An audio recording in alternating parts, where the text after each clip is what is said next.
Hello, Mr. Sloan. I hope you're having a wonderful Sunday today.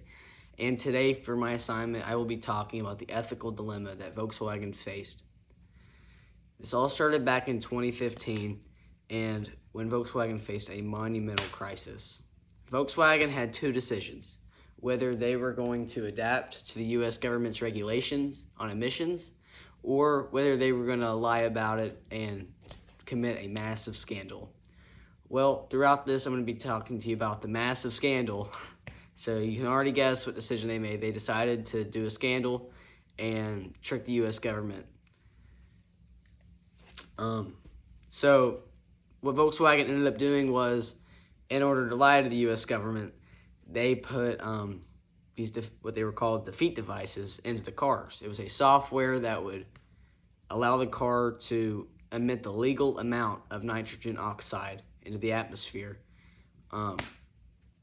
instead of producing the 40 times illegal limit that it was actually doing.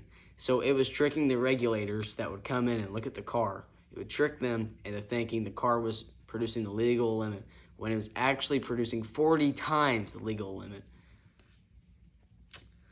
So they did this in order to keep from paying millions and millions of dollars to engineers in order to fix their cars, because new regulations were coming in 2015 when people were really starting to discuss climate change and emissions and stuff of that nature.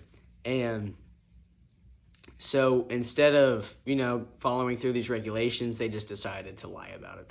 And they decided that they were going to do this and with the defeat devices. As time went on, Volkswagen eventually got caught. Of course they would. I don't know what Volkswagen was thinking. I'm sure looking back at it, the CEOs and people were very upset that they got caught. But yeah, Volkswagen lied about it as time went on. They were saying that it was just a glitch in the system. The people believed him because why would Volkswagen make this up? It's a trusted company at the time. But yeah, eventually the EPA caught on to this, which is the Environmental Protection Agency. They caught on to this. They work for the U.S. government. They placed these regulations.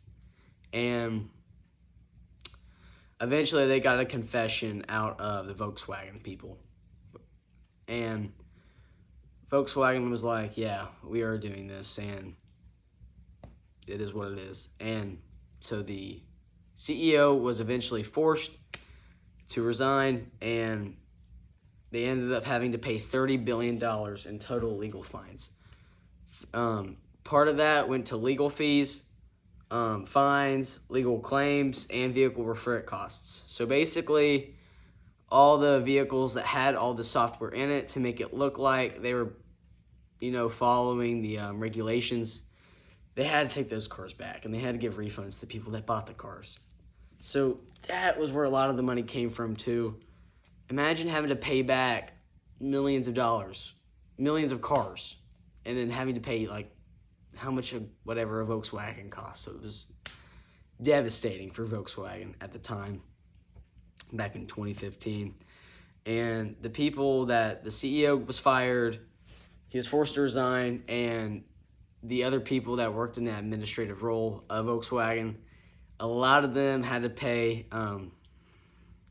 A lot of them had to face legal action, pay fines, and, they didn't have to pay fines, but they also had to go into a lot of jail time.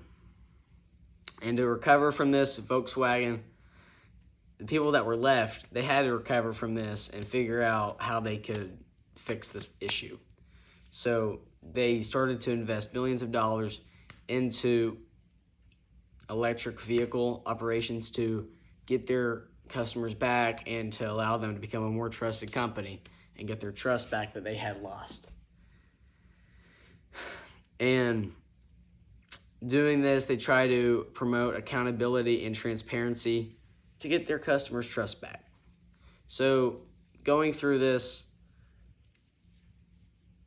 yes, Volkswagen faced an ethical dilemma, and they're still trying to go back through it till this day and fix what they had done. Thank you for listening to my ethical dilemma on Volkswagen. Thank you.